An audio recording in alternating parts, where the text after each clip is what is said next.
Here's one that all you vintage table fan collectors ought to like. This is a 1972 Sears Tri-Speed 12-inch table fan, model 3150. I got this fan from a flea market quite a long time ago. I think it was around probably 6 years ago now. The fan was actually running when I saw it. It had just been put out there. Guy said he didn't want to sell it, so we offered him 20. He still said no. Then finally we offered him 25, and then he finally said yes, so we bought it for 25 bucks. It was worth it to me because my school had about 6 of these things back when I was a really little kid, like 1st and 2nd grade. I remember about like 5 or 6 of these things in my school running around. There was 2 of them in the cafeteria, like in the lunch area kinda, and then there was a couple more kind of strewn around in classrooms, so I bet there was a bunch of them in the school back in the 70s.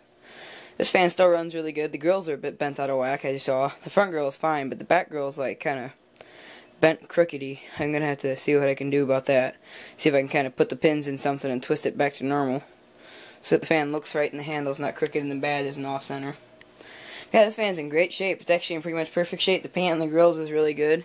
That's not scratched paint. That's like black paint on there somehow. But those aren't scratches. Those are like black paint. So I'm probably gonna get those off eventually. Or someday I might even end up refinishing the grills because, you know, there is a little bit of rust up around a couple of the joints and stuff. Nothing major, so I probably won't do it anytime soon. For now, it just needs a cleaning. But anyway, that's it for this video, so thanks for watching. Hope you enjoyed, and look for a video of this fan all cleaned up.